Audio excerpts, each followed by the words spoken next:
Kajian Kitab.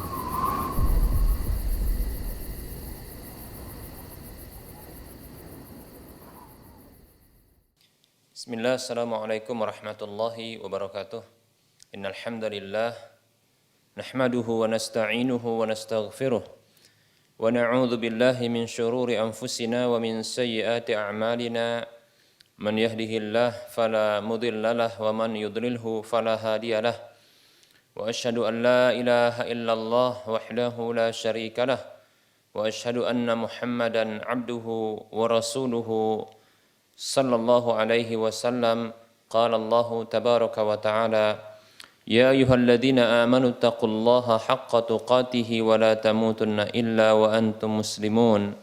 Ya ayyuhan nasu taqu rabbakumul ladzi khalaqakum min nafsin wahidah wa khalaqa minha zawjaha wa bassa minhuma rijalan katsiran wa nisaa'a wattaqullaha alladzi tasaaluna bihi wal arham innallaha kana 'alaikum raqiba.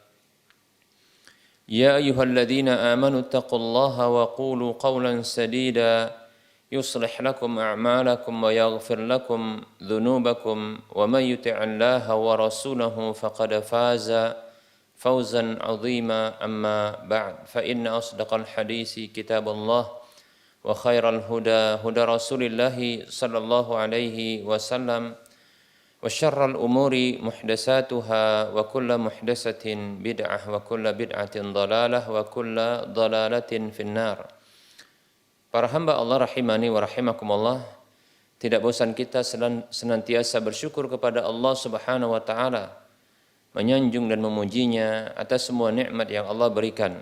Kemudian selawat serta salam kita ucapkan untuk Nabi kita Muhammad sallallahu alaihi wasallam.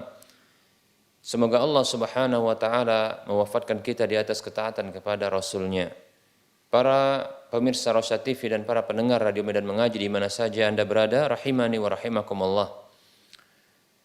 Kita masih melanjutkan pembahasan akidah tauhid dan kita masih membahas tentang pembatal-pembatal tauhid, pembatal keimanan, pembatal keislaman, pembatal dua kalimat syahadat. Dan kita membahas tentang syirik akbar, masih membahas tentang syirik akbar. Dan syirik akbar ini kita telah sebutkan bagian yang pertama dari pembahasan syirik akbar, yaitu kesyirikan di dalam rububiyah Allah Subhanahu wa taala, yaitu kesyirikan itu dengan cara menjadikan adanya tandingan bagi Allah Subhanahu wa taala di dalam perbuatan-perbuatan Allah Subhanahu wa taala.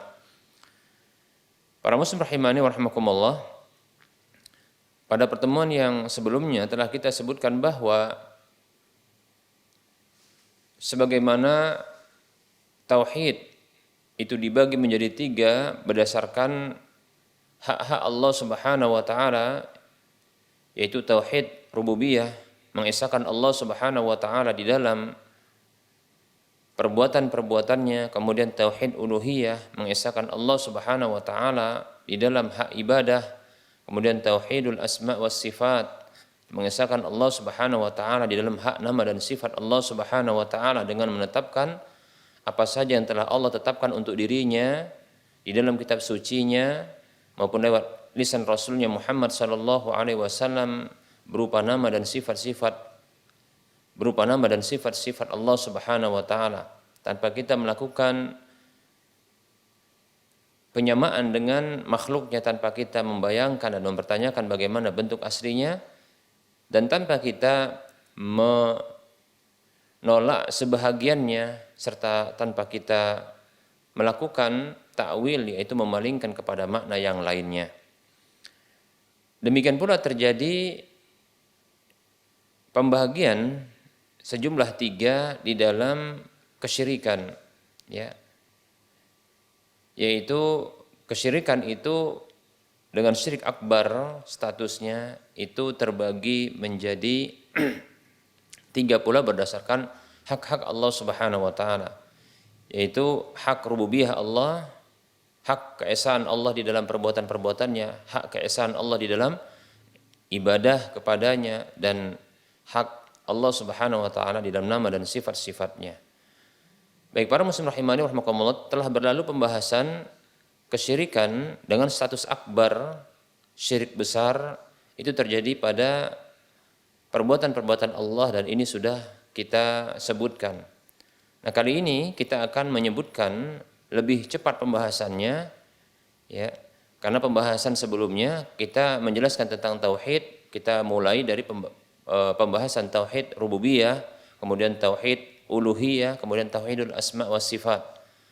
Nah, untuk pembahasan syirik ya, kesyirikan ya, kita bahas kesyirikan dalam uluhiyah, kesyirikan di dalam rububiyah dan ini sudah berlalu.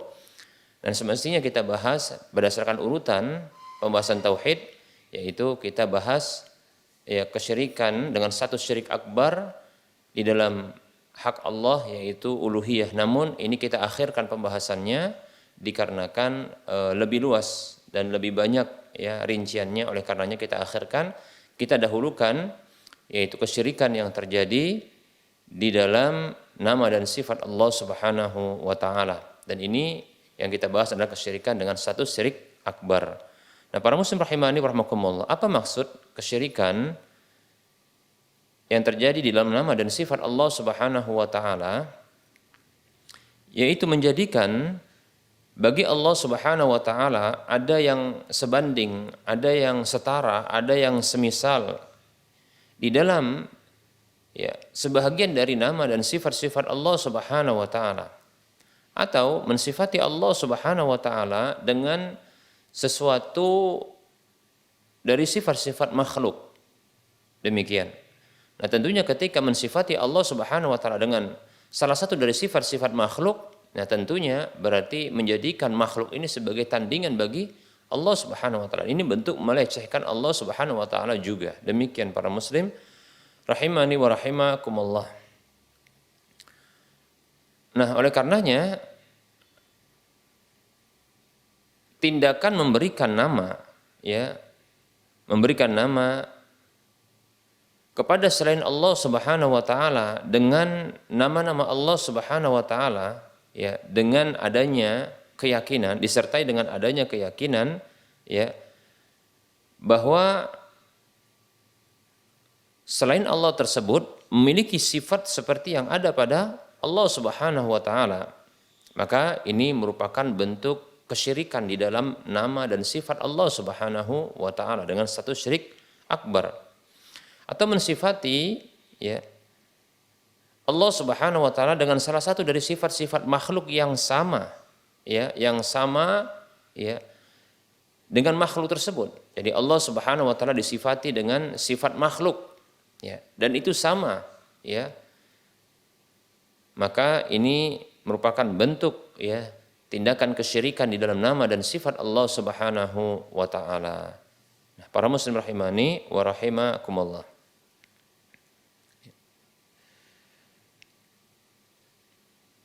Mensifati makhluk atau salah satu ya makhluk atau apa saja selain Allah Subhanahu wa taala dengan salah satu dari sifat-sifat Allah Subhanahu wa taala yang ini merupakan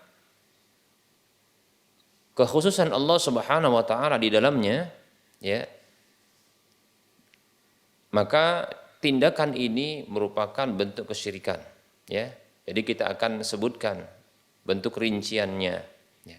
Jadi kita ulangi ya, menjadikan adanya tandingan bagi Allah, ini makna dari syirik di dalam nama dan sifat Allah, menjadikan selain Allah Subhanahu wa taala tandingan ya di dalam nama dan sifat-sifat Allah Subhanahu wa taala, maka ini merupakan bentuk kesyirikan di dalam nama dan sifat bagi Allah Subhanahu wa taala. Oleh karenanya, bila kita atau bila ada tindakan ya memberikan nama kepada selain Allah Subhanahu wa taala dengan salah satu dari nama-nama Allah Subhanahu wa taala, dengan meyakini bahwasanya nama tersebut itu memang dikandung ya sifat pada nama itu diberikan kepada selain Allah tersebut.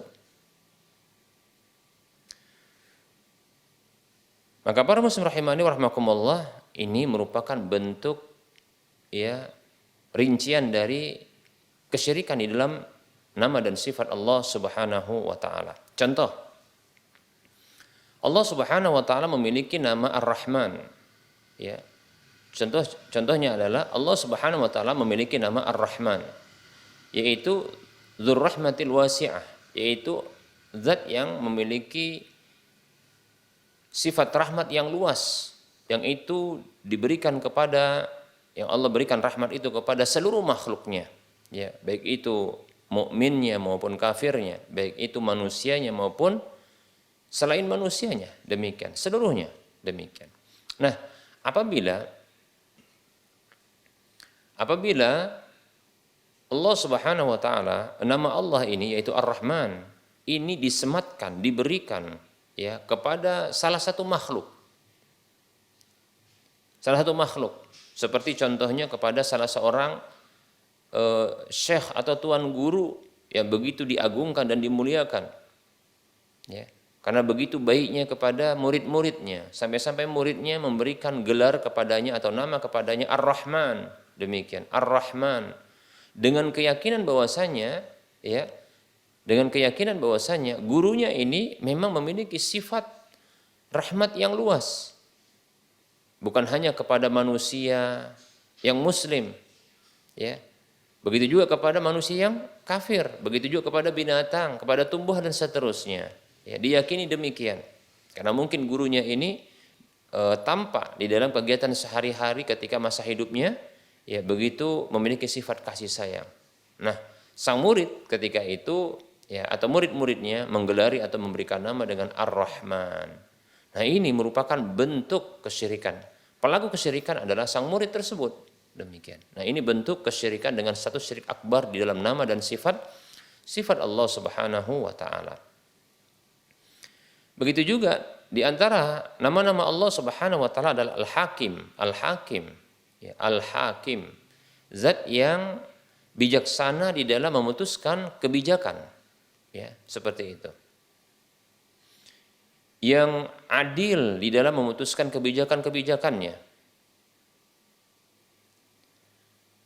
Lalu nama ini disematkan kepada salah seorang dari manusia yang begitu jitu dan begitu bagusnya di dalam menyelesaikan permasalahan-permasalahan, sampai-sampai setiap perselisihan, setiap pertengkaran, setiap, ya, perseteruan di antara manusia sekitarnya, ya, baik itu yang mungkin dalam skala kecil maupun skala besar sampai pun kenegaraan, maka ini bisa selesai dengan orang ini, ya, dengan kehadiran orang ini untuk menyelesaikan permasalahan tersebut dan memberikan putusan yang terbaik.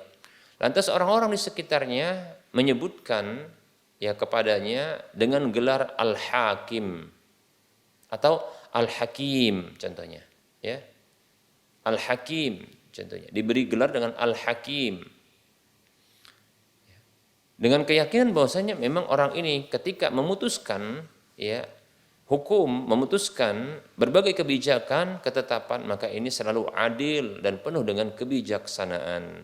Demikian. Nah, ini merupakan bentuk kesyirikan di dalam nama dan sifat Allah dengan status syirik akbar. Demikian dan seterusnya. Dan seterusnya. Demikian para muslim rahimani wa rahimakumullah. Ini satu rincian yang pertama. Rincian yang kedua adalah, ya, memberikan sifat kepada salah satu makhluk atau selain Allah Subhanahu wa taala dengan sifat-sifat yang khusus bagi Allah Subhanahu wa taala. Ya. Maka ini merupakan bentuk kesyirikan di dalam, ya, sifat Allah secara khusus, ya, sifat Allah secara khusus, ya, atau kesyirikan dalam nama dan sifat Allah, namun secara khusus adalah dalam sifat Allah Subhanahu wa taala dengan status syirik akbar. Demikian para muslim rahimani wa rahimakumullah. Contohnya, ya, contoh bentuk kesyirikan yang seperti ini yaitu mensifati makhluk, ya, mensifati makhluk, ya, atau mensifati selain Allah dengan sifat-sifat ketuhanan. Ya, yang ini khusus bagi Allah Subhanahu wa taala. Contohnya adalah, ya, mengetahui perkara yang gaib. Demikian. Nah, ini pada pertemuan yang lalu ini sudah kita bahas, dia termasuk ke dalam syirik rububiyah. Demikian. Namun kita bahas saat ini dia masuk ke dalam syirik nama dan sifat Allah. Mengapa bisa adanya satu contoh namun untuk dua bentuk kesyirikan? Para muslim rahimani rahimakumullah, bila ditinjau, ini bentuk penjelasannya. Bila ditinjau dari perbuatan-perbuatan Allah yang mengawasi makhluknya, ya, yang mengawasi makhluknya, itu muraqabatullah, yaitu pengawasan kepada makhluknya. Kemudian Allah Subhanahu wa taala mengurus hambanya. Ya, tentunya ya Allah Subhanahu wa taala mengatur segala urusan para hambanya. Dan itu tentunya dengan ada perbuatan Allah Subhanahu wa taala itu memantau dan memperhatikan para hambanya, melihat hambanya. Nah, di antaranya adalah ya mengetahui perkara-perkara yang gaib tentunya, seperti itu, ya. Nah, ditinjau dari hal ini adalah bila diyakini ada selain Allah Subhanahu wa taala menjadi tandingan bagi Allah di dalam mengetahui perkara yang gaib, maka ini jatuh kepada permasalahan ya tauhid rububiyah. Ditinjau dari hal ini. Namun ditinjau dari sifat khusus Allah Subhanahu wa taala. Sifat khusus Allah Subhanahu wa taala yaitu yang mengetahui perkara-perkara gaib, ya. Maka bisa dikategorikan mengetahui perkara yang gaib itu bila dinisbatkan atau bila ya diyakini ada selain Allah Subhanahu wa taala dari kalangan makhluk ini, manusia ini yang mengetahui perkara yang gaib secara sendiri, secara menyendiri, dia mampu untuk mengetahui hal tersebut, ya, karena dia mampu menyingkapnya, ya. Sementara ya pengetahuan terhadap yang gaib ini merupakan salah satu dari sifat-sifat Allah Subhanahu wa taala. Maka ya terjadilah kesyirikan di dalam nama dan sifat Allah, yaitu sifat Allah secara khusus dengan satu syirik akbar. Demikian para muslim rahimani wa rahimakumullah. Nanti akan kita jelaskan ya rinciannya. Berikutnya ya tindakan mensifati Allah Subhanahu wa taala dengan sifat-sifat makhluk, ya, sifat-sifat makhluk, ya, seperti contohnya ya disifati Allah Subhanahu wa taala ini dengan sifat lelah, capek, ya, seperti yang dilakukan oleh orang-orang Yahudi. Mereka ya mensifati Allah Subhanahu wa taala yaitu butuh istirahat ketika menciptakan langit dan bumi, ya, selama 6 hari, kemudian di hari ke-7 itu harus ada istirahatnya, demikian, seperti itu, ya, dan seterusnya. Maka ini tentunya menjadikan Allah Subhanahu wa taala ya adanya tandingan sama sepertinya, ya. Sekaligus di sini ada bentuk pelecehan ya terhadap Allah Subhanahu wa taala. Ini merupakan juga bentuk kesyirikan.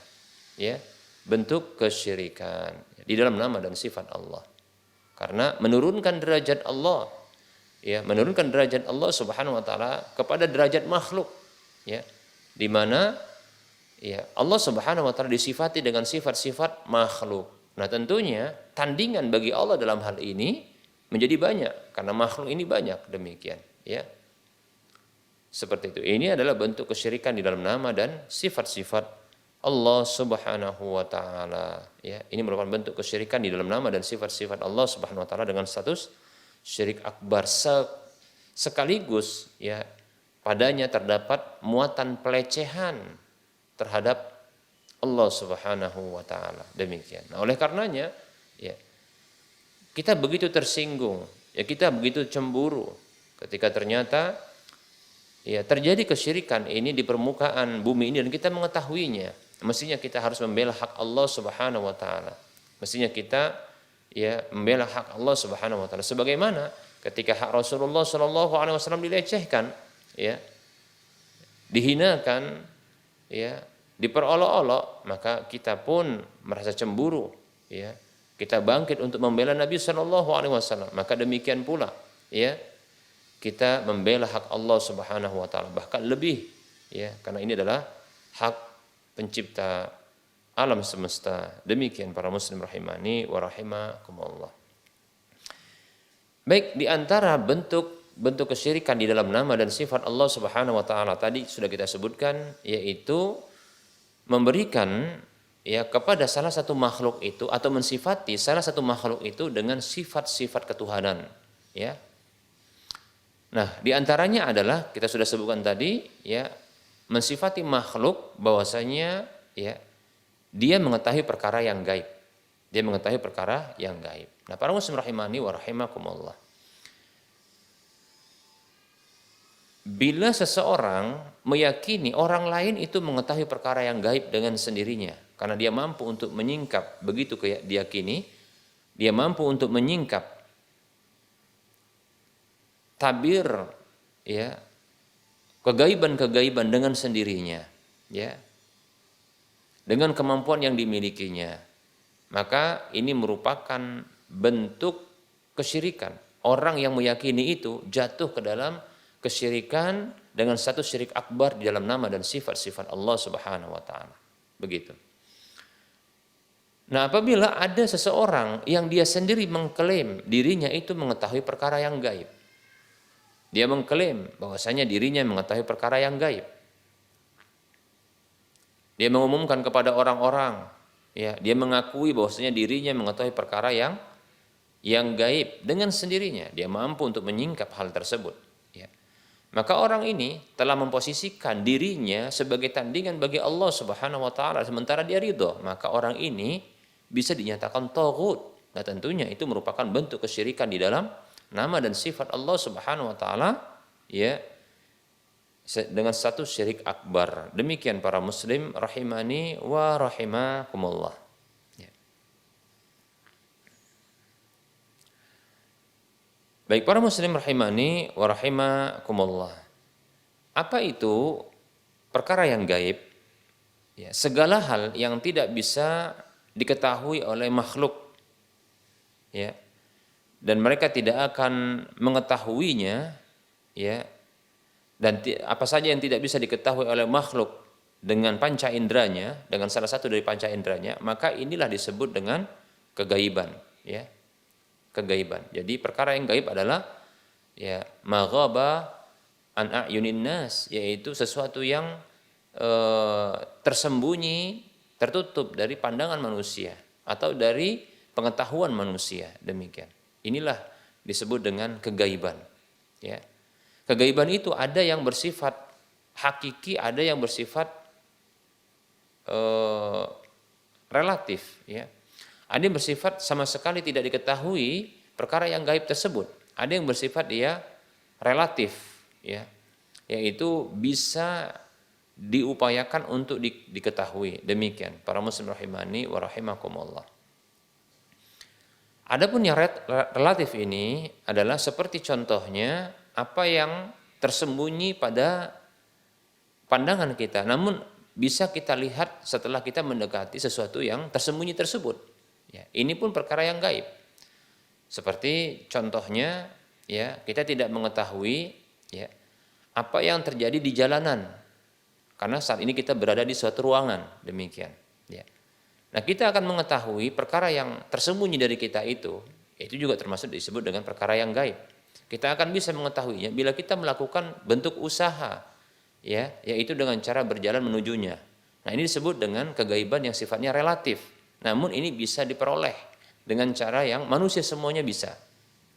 Demikian.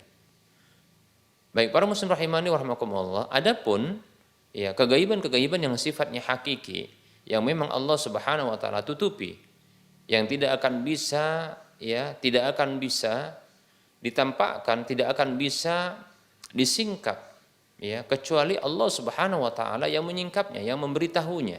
Demikian. Maka ini para muslim rahimani wa rahimakumullah, ya, inilah yang disebut dengan, ya, kegaiban yang bersifat hakiki. Baik para muslim rahimani wa rahimakumullah. Maka untuk jenis, ya, kedua jenis kegaiban yang bersifat hakiki ini, yang bersifat apa namanya, kegaiban yang kedua bentuk kedua ini, bila seseorang dia mengetahui perkara yang gaib.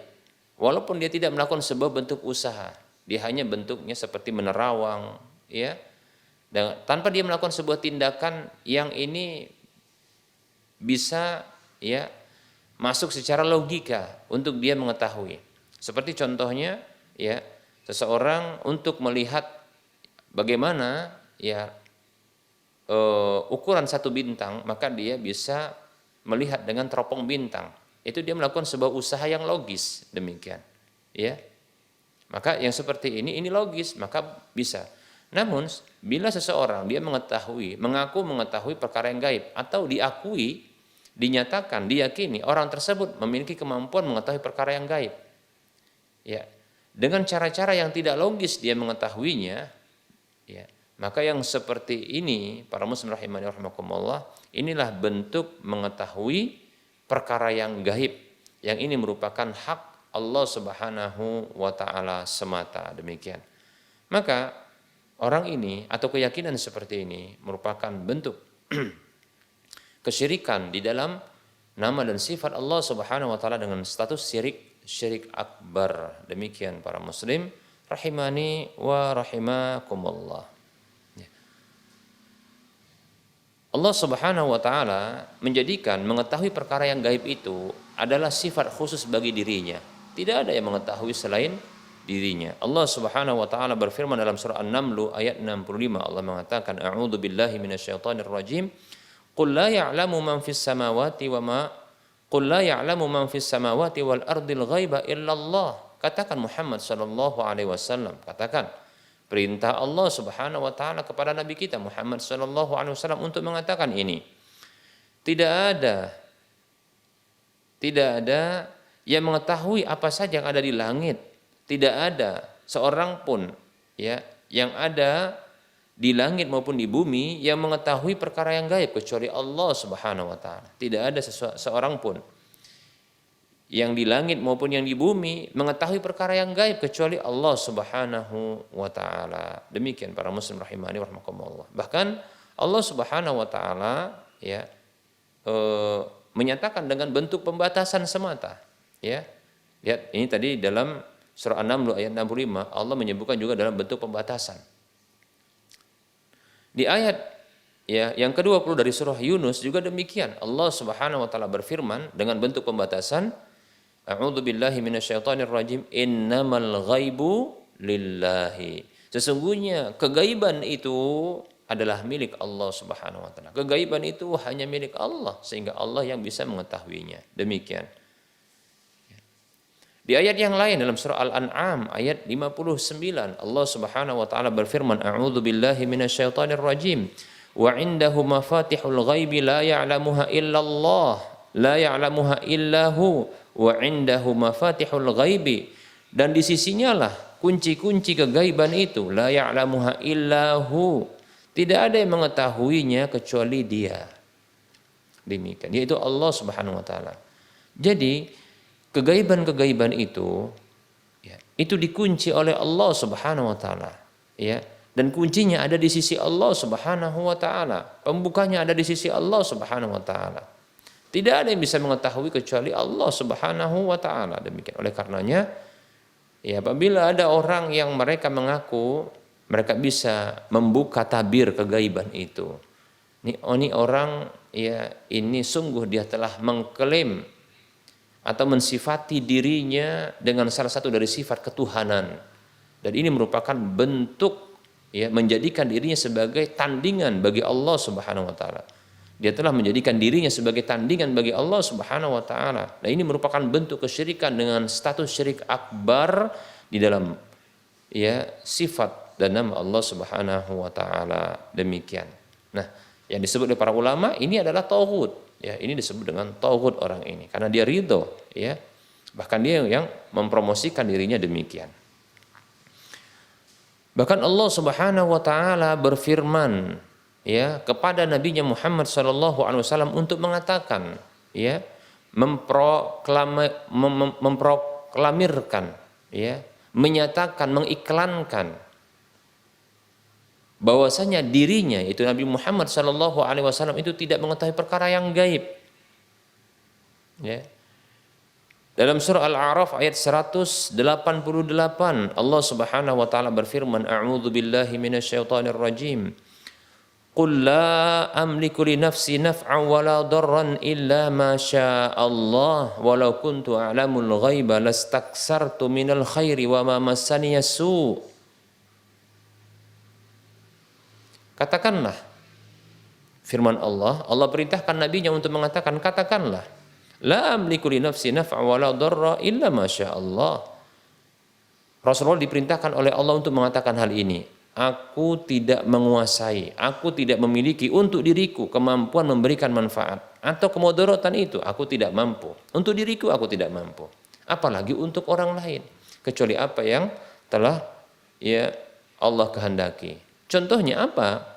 Kemanfaatan yang pernah ya Allah Subhanahu wa taala berikan kepada Nabi sallallahu alaihi wasallam yang terkait dengan ya manfaat kepada orang lain. Rasulullah sallallahu alaihi wasallam pernah ya dengan izin Allah Subhanahu wa taala, dan itu memang Allah yang memberikan kepada beliau sallallahu alaihi wasallam, yaitu air yang memancar dari tangan beliau, dan beliau itu sesungguhnya tidak mampu secara sendirinya, namun itu atas dasar kehendak Allah Subhanahu wa taala. Demikian izin dari Allah Subhanahu wa taala. Nabi sallallahu alaihi wasallam tidak mampu, tidak memiliki kemampuan untuk memberikan manfaat kepada orang lain. Ya, oleh karenanya Nabi kita Muhammad Shallallahu Alaihi Wasallam tatkala hendak memperbanyak air dengan izin Allah, beliau mengatakan kepada sahabat-sahabat untuk mengumpulkan sisa air, ya, yang ketika itu kesulitan air karena paceklik. Maka Nabi Shallallahu Alaihi Wasallam memerintahkan untuk dikumpulkan pada satu wadah. Lalu Nabi Shallallahu Alaihi Wasallam meletakkan tangan beliau yang mulia pada sisa air tersebut sembari mengatakan, hayya ala tahuri al mubaraki, ayo menuju air yang suci yang diberkahi, wal barakatu minallahi, dan keberkahan itu berasal dari Allah. Nah, perhatikan, nah ini keyakinan yang benar yang diajarkan oleh Nabi kita Muhammad SAW kepada umatnya, bahwasanya memang Rasulullah tidak memiliki kemampuan sedikit pun kecuali apa yang telah Allah kehendaki bagi diri beliau. Beliau tidak mampu untuk memberikan manfaat kepada orang lain, bahkan kepada diri beliau sendiri. Itu semuanya kehendak Allah Subhanahu wa taala dan izin dari Allah Subhanahu wa taala. Demikian para muslim rahimani wa rahimakumullah. Begitu juga Nabi SAW tidak bisa memberikan ya kemudaratan kepada orang lain. Untuk diri beliau sendiri beliau tidak memiliki itu. Bagaimana bisa untuk memberikan kepada orang lain? Itu berdasarkan kehendak Allah Subhanahu wa taala. Contohnya seperti ya Nabi SAW bersama dengan para sahabat yang berjumlah hanya 300-an sekian orang saja, itu mampu untuk memberikan kemudaratan kepada musuh perang, yaitu kafir Quraisy yang jumlahnya lebih dari tiga kali lipatnya. Demikian ya, 3 kali lipatnya. Baik para muslim rahimani wa rahimakumullah, ya. Itu berdasarkan kehendak Allah Subhanahu wa taala, bahkan berdasarkan pertolongan dari Allah Subhanahu wa taala. Demikian para muslim rahimani wa rahimakumullah. Lalu Nabi Muhammad sallallahu alaihi wasallam diperintahkan oleh Allah untuk mengatakan berikutnya, walau kuntu a'lamul ghaiba lastaksartu minal khairi wa ma massaniya su. Andaikan aku mengetahui perkara yang gaib. Jadi beliau tidak tahu yang gaib. Andaikan aku tahu yang gaib itu, lastaksartu minal khairi, tentunya aku akan memperbanyak kebaikan. Wa ma massaniya su, dan tidaklah aku ditimpa keburukan. Aku tidak akan tersentuh keburukan. Ternyata ya ternyata Nabi Shallallahu alaihi wasallam ya, pernah tertidur dari sebuah solat. Ini merupakan bentuk ya kebaikan yang pernah luput dari Nabi kita Muhammad SAW, walaupun ini hikmahnya besar di sini. Para muslim rahimani rahimakumullah, hikmah besarnya adalah untuk menetapkan bahwasanya beliau adalah manusia biasa. Beliau ini adalah ya makhluk dari makhluk Allah Subhanahu wa taala, yang Allah perintahkan Nabi kita Muhammad SAW untuk mengatakan, Qul innama ana basyarum mislukum. Katakanlah Muhammad SAW, sesungguhnya aku ini hanyalah manusia biasa seperti kalian. Surah Al-Kahfi ayat 110. Nah, baik para muslim rahimani wa rahimakumullah. Ya. Nabi Shallallahu Alaihi Wasallam, ya, beliau pernah tertidur dari salat subuh, ya, sampai terbitnya matahari, ya, demikian. Ya. Ketika dalam satu perjalanan yang begitu melelahkan, yang beliau ketika itu perintahkan salah seorang sahabat yaitu Bilal untuk berjaga, ternyata Bilal juga tertidur karena kecapean. Dan Rasulullah SAW terbangun setelah matahari terbit, demikian. Nah, di sini ada hikmah besar tentunya, yaitu bahwasanya kita juga sebagai umat Nabi SAW bisa terjadi hal yang demikian. Dan ini ada contohnya bagaimana cara pelaksanaan sholat subuh setelah, ya, terbitnya matahari. Apakah gugur ataukah tidak, demikian, seperti itu. Nah, ini Allah takdirkan karena, ya, ada contoh, ada hikmah besar yang Allah ingin ajarkan lewat Rasulullah SAW. Demikian, ya, seperti itu. Nah, kalaulah tahu perkara yang gaib itu, tahu Rasulullah akan ketiduran, tentunya Rasulullah tidak akan tidur ketika itu. Ketiduran sampai terbitnya matahari, tentunya Rasulullah tidak akan tidur. Kata Rasulullah, lastaksartu minal khairi, tentunya aku akan memperbanyak kebaikan. Wa ma masyaniya su, dan aku tidak akan disentuh oleh keburukan. Ternyata ada keburukan yang menimpa beliau. Keburukan apa itu? Yaitu Rasulullah SAW pernah mengalami patah pada gigi beliau. Beliau juga pernah, ya, diracun. Bahkan beliau juga pernah sebelumnya disihir, demikian. Nah, kalaulah beliau tahu perkara yang gaib, tentunya beliau tidak akan tersentuh oleh perkara-perkara yang buruk seperti ini, demikian. Dengan cara menghindari sebab-sebabnya. Ini menunjukkan bahwasanya, ya, beliau memang tidak tahu perkara yang gaib karena beliau adalah manusia biasa, demikian. Surah Al-A'raf ayat 188. Begitu juga Nabi kita Muhammad sallallahu alaihi wasallam, ya, pernah diperintahkan oleh Allah Subhanahu wa taala untuk mengatakan demikian.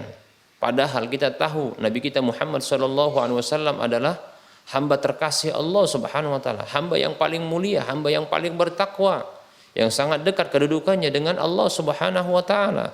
Namun begitu dekatnya Nabi kita Muhammad sallallahu alaihi wasallam, begitu, ya, dekatnya hubungan Nabi sallallahu alaihi wasallam dengan Allah Subhanahu wa taala, ya. Begitu dicintanya Nabi Muhammad sallallahu alaihi wasallam oleh Allah Subhanahu wa taala, tidaklah menjadikan Nabi Muhammad sallallahu alaihi wasallam ini, ya, memiliki sifat-sifat ketuhanan. Allah berfirman dalam surah Al-An'am ayat 50. Allah berfirman, a'udzu billahi minasyaitonir rajim. Qul la aqulu lakum 'indi khazainullahi wa la a'lamul ghaiba wa la aqulu lakum inni malak. Allah Subhanahu wa taala berfirman kepada Nabi kita Muhammad sallallahu alaihi wasallam, yang artinya, qul, katakan Muhammad sallallahu alaihi wasallam. Perintah Allah kepada Nabi kita Muhammad sallallahu alaihi wasallam untuk mengatakan, katakan, ya, la aqulu lakum 'indi khazainullah. Aku katakan kepada kalian, aku tidak mengatakan kepada kalian, ya, aku memiliki pembendaharaan Allah Subhanahu wa taala, yaitu kunci-kunci rizki, sehingga Rasulullah SAW dengan sekehendak hati beliau bisa memberikan rezeki kepada siapa saja yang beliau kehendaki. Tidak bisa, karena kunci-kunci rezeki, pembendaharaan Allah itu milik Allah Subhanahu wa taala. Rezeki itu hanya milik Allah Subhanahu wa taala. Berikutnya adalah perintah berikutnya, wala a'lamul ghaiba, dan aku tidak mengetahui perkara yang gaib. Lihat, ya. Ini perintah Allah kepada Rasulullah untuk menyatakan ini kepada manusia. Ya, kepada makhluk. Oleh karenanya jangan sampai ada di antara kita, ya, yang meyakini bahwa Rasulullah Shallallahu Alaihi Wasallam dikarenakan begitu dekatnya kepada Allah, begitu dicinta oleh Allah Subhanahu Wa Taala, ya, lantas diyakini bahwa Nabi Sallallahu Alaihi Wasallam memiliki kemampuan untuk mengetahui perkara yang gaib. Di antara bentuk ungkapan tersebut adalah keyakinan bahwa Nabi Muhammad Sallallahu Alaihi Wasallam itu ilmunya adalah ilmu Lauhul Mahfuz. Ini merupakan bentuk kesyirikan. Ya, demikian. Seperti itu para muslim rahimani wa rahimakumullah. Jadi Nabi kita Muhammad SAW tidak tahu yang gaib. Bahkan itu diperintahkan oleh Allah untuk menyatakan kepada umatnya. Seperti itu. Tidak tahu perkara yang gaib. Jadi Rasulullah SAW ilmunya bukan lauhul mahfud. Ya. Nah tentunya kalau Rasulullah tahu perkara yang gaib, tahu pula lah lauhul mahfud itu. Dan tentunya Rasulullah tidak akan ditimpa keburukan. Dan tidak ada kebaikan yang pernah luput dari Rasulullah SAW. Seperti itu. Baik para muslim rahimani wa rahimakumullah. Oleh karenanya siapa saja yang mengklaim, ya, meyakini bahwa salah seorang dari makhluk ini mengetahui perkara yang gaib, maka sungguh dia telah, ya, terjatuh ke dalam syirik akbar di dalam nama dan sifat Allah. Khususnya adalah sifat, ya, mengetahui perkara yang gaib. Orang tersebut terancam dia, ya, keluar dari Islam. Oleh karenanya, ya, ini perlu kita ingatkan kepada kaum muslimin agar tidak melakukan demikian. Ya. Mengapa ini merupakan bentuk kesyirikan? Karena di dalam keyakinan seperti ini, ya, adanya pengakuan terhadap tandingan bagi Allah Subhanahu wa taala. Tandingan, keserupaan, ya, kesetaraan, ya, pada Allah Subhanahu wa taala dalam sifat Allah Subhanahu wa taala. Demikian, yaitu mengetahui perkara yang gaib. Baik para muslim rahimani wa rahimakumullah. Nah, kita coba untuk menyebutkan sebahagian keyakinan-keyakinan manusia, ya. Contohnya seperti keyakinan orang-orang Syiah Rafidhah, Syiah Rafidhah, dan sebahagian juga kaum muslimin yang sangat berlebihan terhadap sebagian guru-guru mereka, ya, yaitu meyakini bahwa para wali, ya, atau orang-orang tertentu, ya, kalau orang-orang Rafidhah, orang-orang Syiah Rafidhah meyakini imam-imamnya itu mengetahui perkara yang gaib, mengetahui perkara yang gaib, apa yang akan terjadi pada masa datang, ya, apa yang telah berlalu dia ketahui demikian. Nah, oleh karenanya, ini, ya, ini bentuk kekeliruan, ini bentuk kesalahan. Ini kita harus ingatkan, tidak boleh kita yakini demikian, ya. Seperti itu. Nah, saudara-saudara seiman rahimani wa rahimakumullah.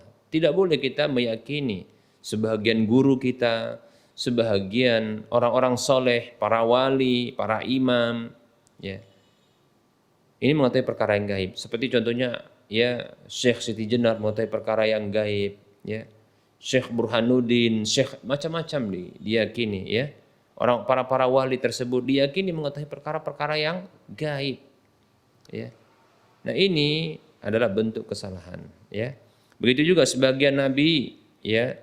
Sebagian nabi juga diyakini mengetahui perkara yang gaib yang sudah kita sebutkan. Ada sebahagian orang yang meyakini Nabi kita Muhammad SAW itu mengetahui perkara yang gaib, ya. Mengetahui perkara yang gaib, bahkan ilmu Nabi SAW seperti ilmu Lauhul Mahfuz. Ini juga merupakan kekeliruan.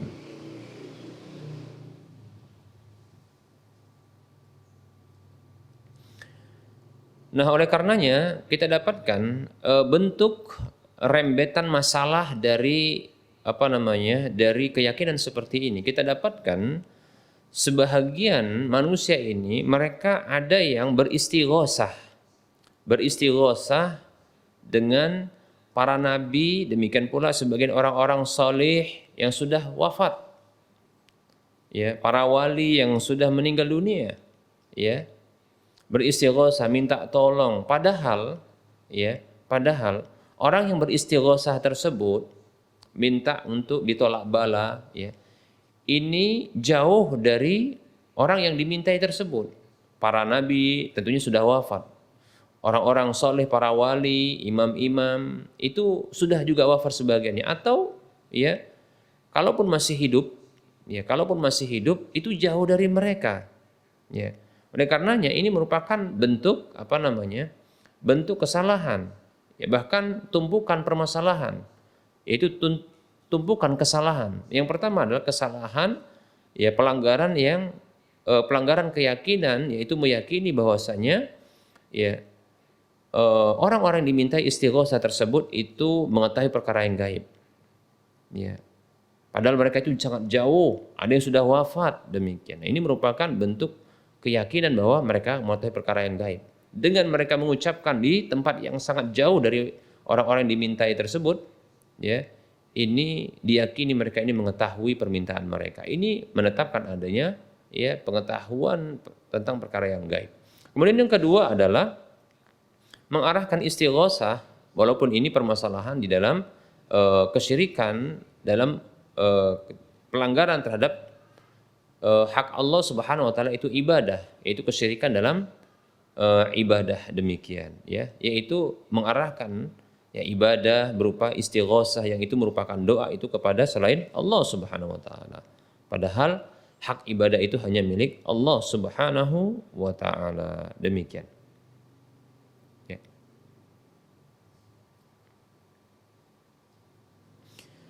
Begitu juga ada keyakinan sebahagian orang atau sebahagian murid-murid dari satu perguruan ya, yang guru mereka ini diyakini mengetahui kondisi mereka dimanapun mereka itu berada, ya.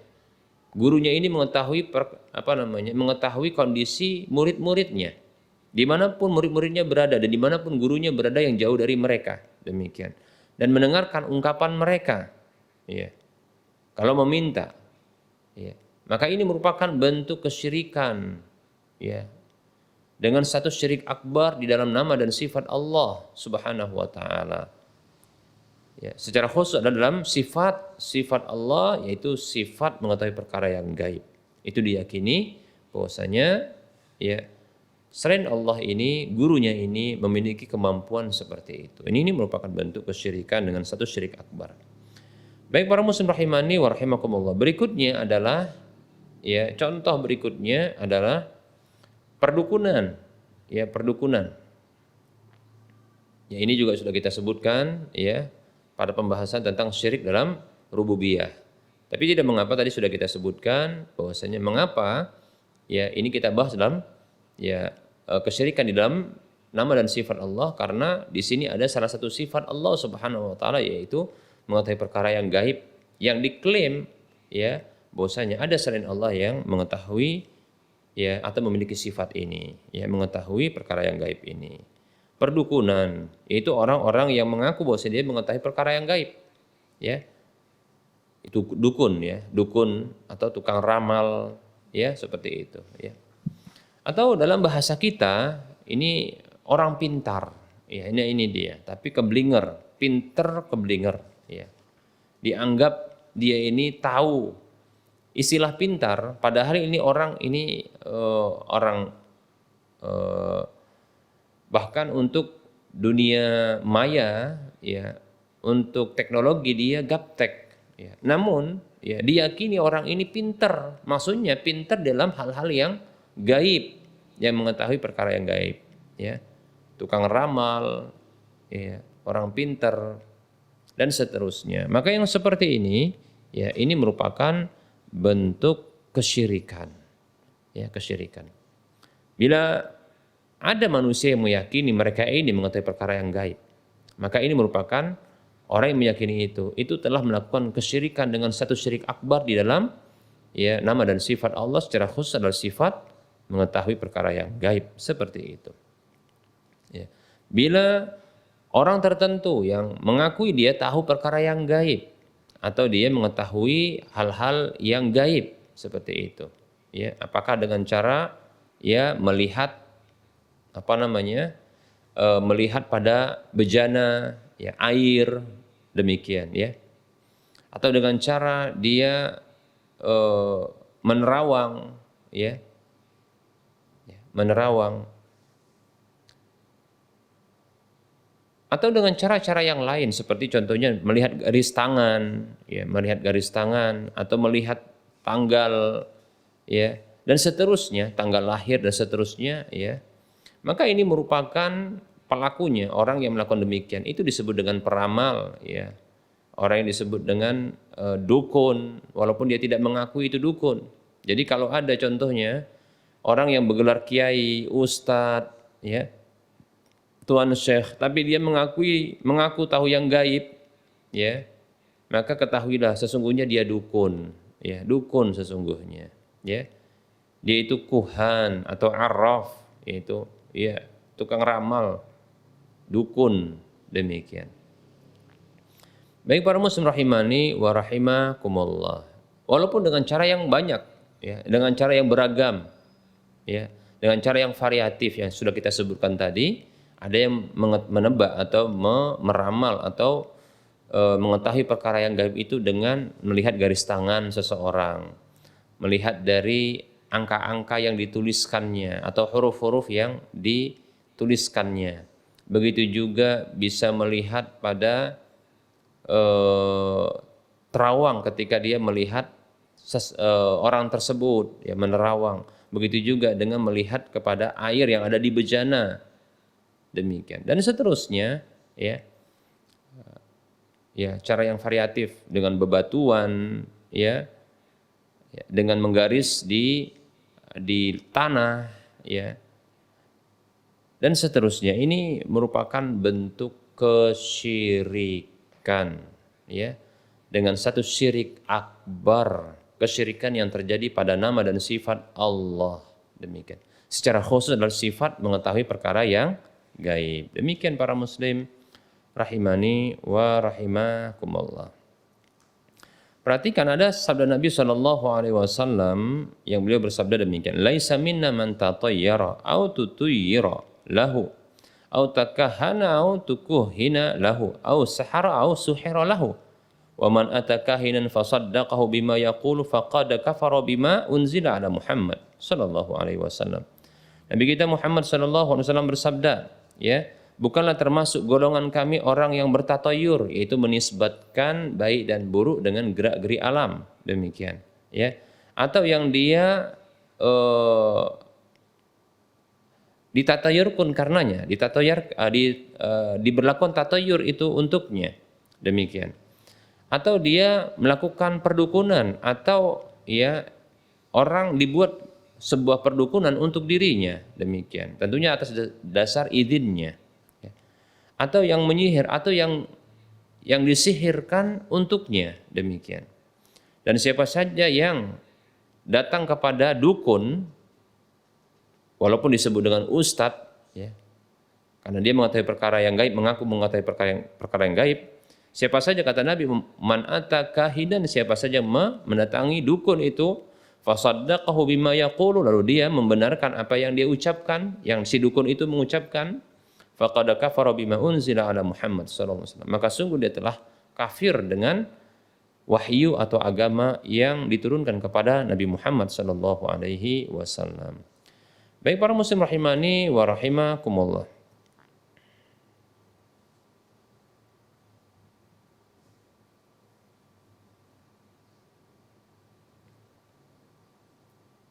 Hal yang senada, ya, dalam hadis yang lain Nabi kita Muhammad sallallahu alaihi wasallam bersabda, man ata kahinan aw arrafan, ada ungkapan arrafan, fasaddaqahu bima yaqulu faqad kafara bima unzila ala Muhammad sallallahu alaihi wasallam.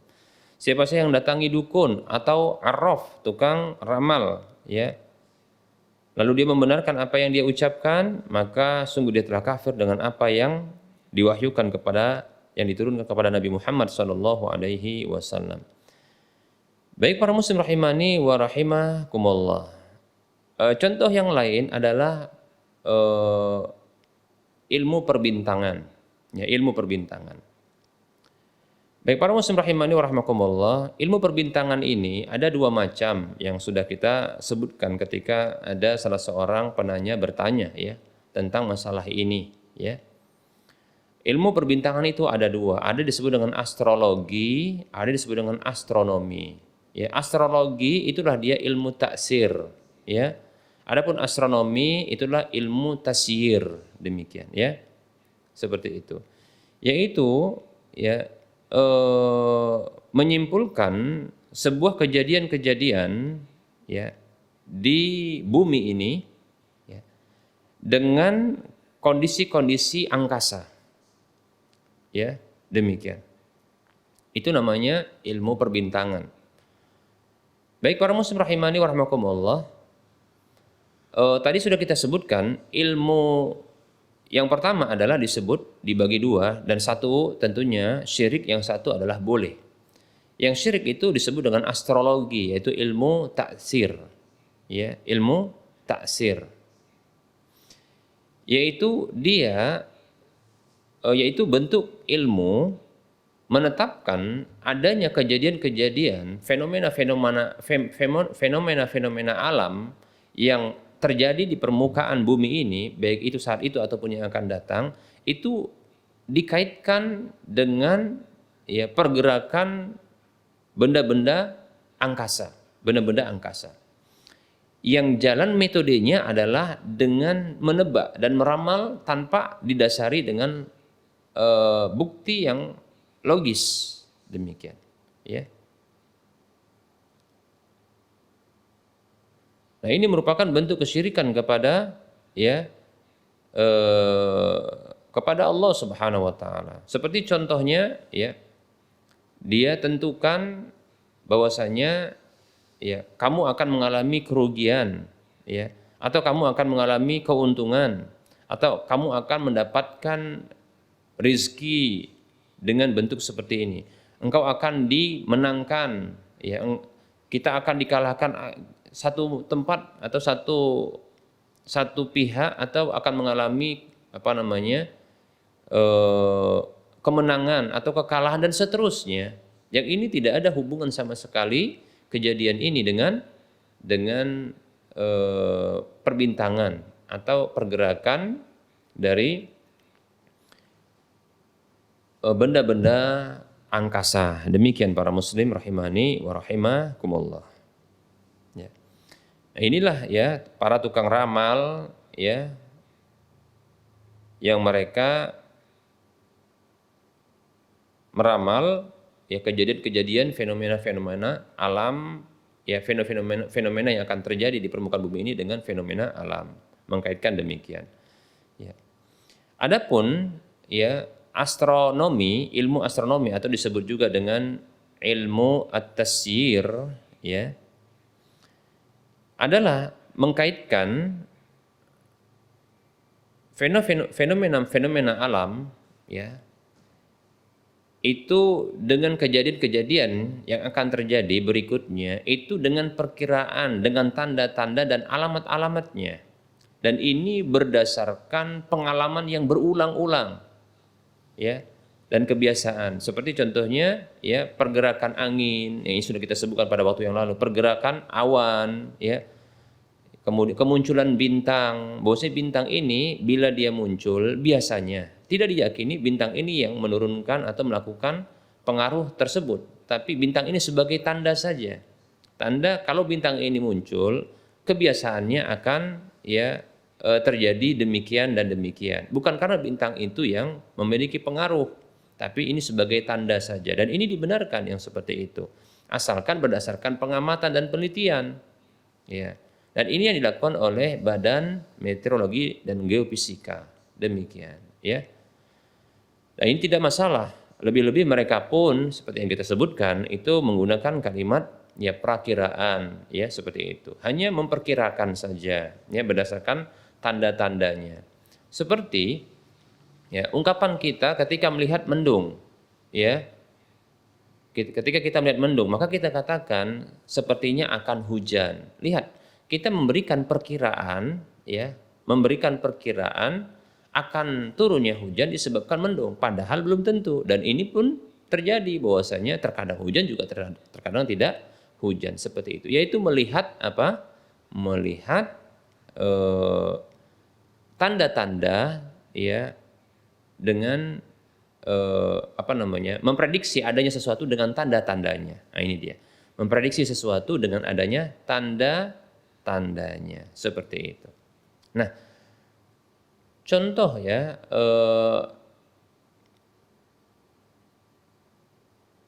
kita memprediksi adanya singa, ya, di wilayah ini ketika kita melihat jejaknya, karena ada tandanya. Walaupun kita belum mengetahui zat singa itu, karena kita melihat ada jejaknya demikian. Maka kita katakan ini boleh memprediksi seperti itu, walaupun bisa jadi mungkin ini jejak yang lainnya. Tapi prediksi kuat seperti tidak ada binatang yang serupa dengannya. Begitu, ya. Baik, para muslim rahimani rahimakumullah, ini boleh. Begitu juga tatkala kita memprediksi, kita telah sampai di wilayah ini. Karena apa? Ada tanda-tandanya. Nah, seperti itu. Nah, ini kan boleh, walaupun mungkin ya bisa jadi meleset. Ya. Demikian.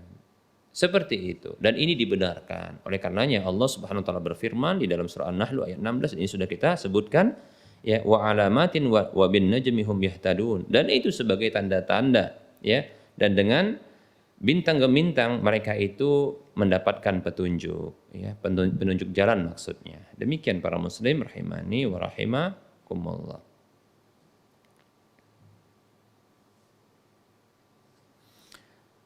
Baik para muslim rahimani wa rahimakumullah, sedikit ya kita sebutkan juga ada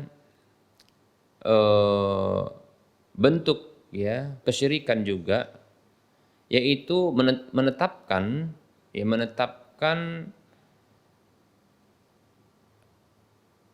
baik dan buruk itu berdasarkan zodiak ya, yaitu bintang Gemini contohnya, bintang ini, bintang Leo dan seterusnya, karena mungkin disesuaikan dengan tanggal lahir atau tahun lahir. Ini merupakan bentuk kesyirikan, ya. Ini kesyirikan. Jangan pernah ya kita ya melakukan hal tersebut, ya. Baik dan buruk itu hanya di tangan Allah Subhanahu wa taala, dan kita tidak mengetahui yang akan terjadi bagi diri kita, demikian. Dan kita senantiasa berharap baik kepada Allah Subhanahu wa ta'ala. Demikian para muslim rahimani wa rahimakumullah. Saya kira kita cukupkan untuk pembahasannya, ya. Baik, kita akan lanjutkan dengan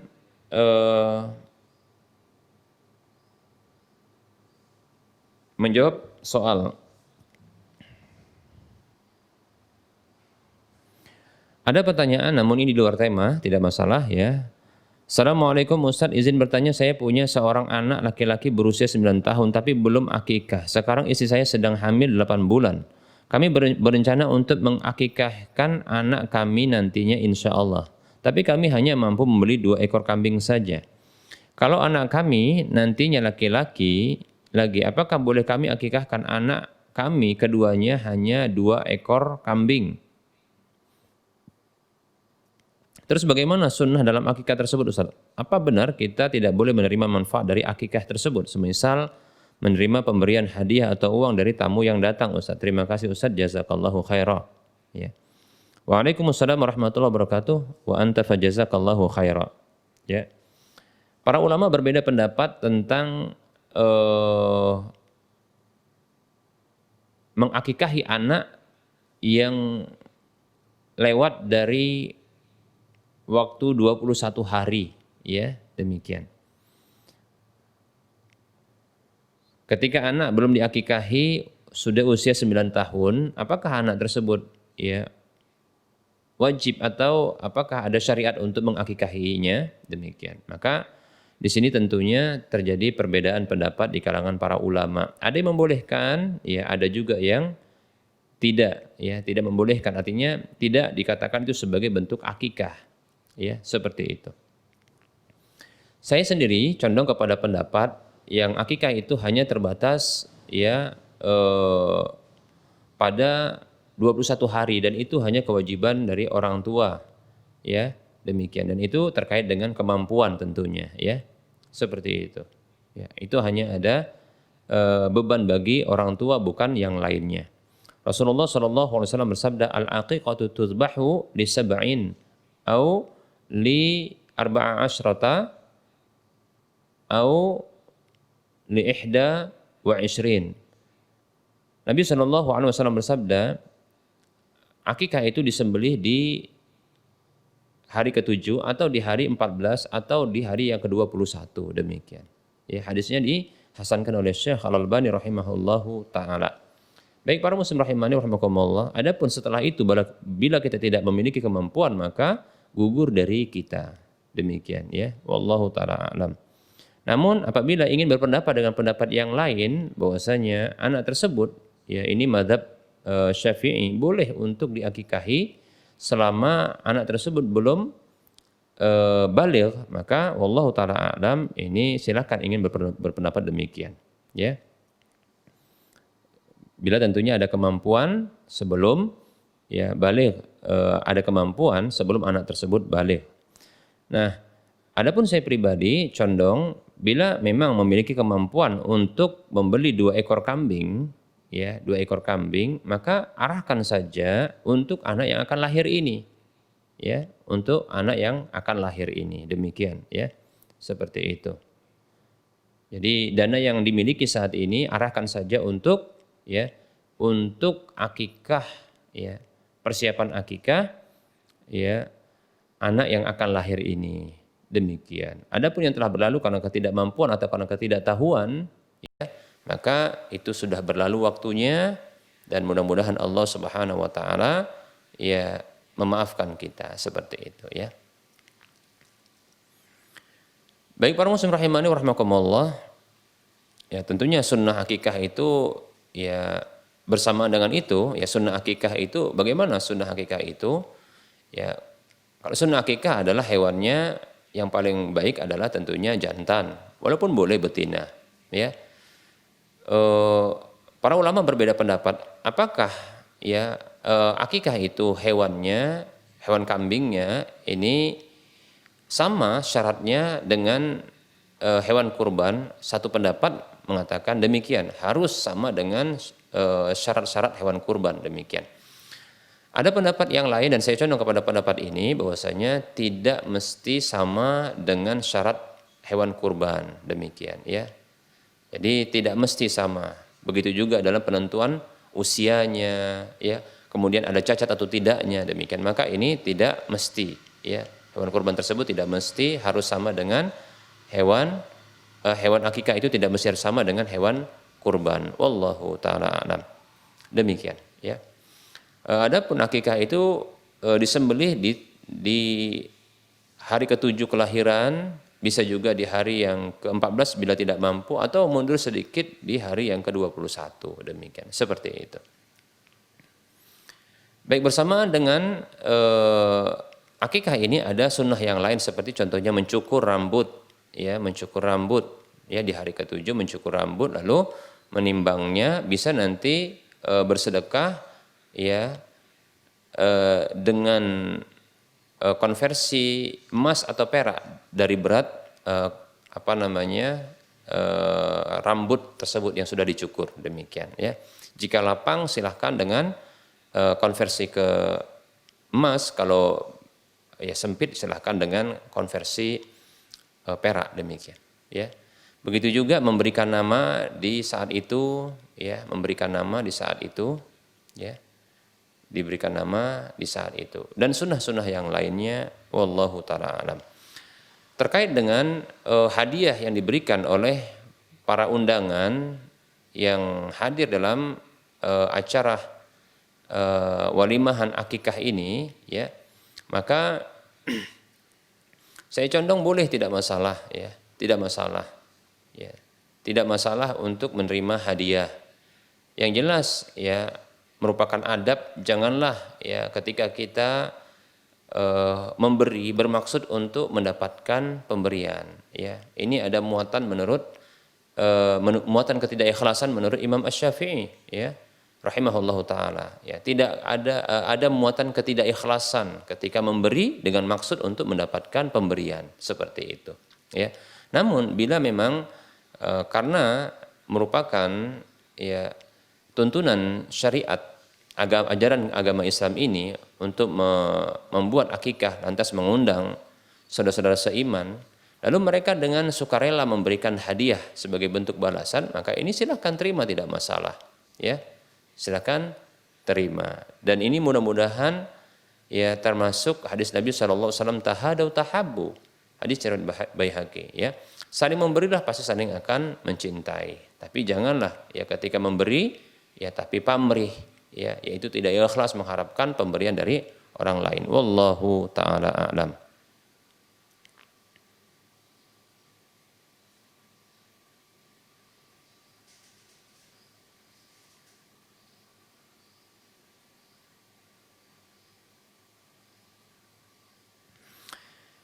Baik para muslim rahimani wa rahimakumullah,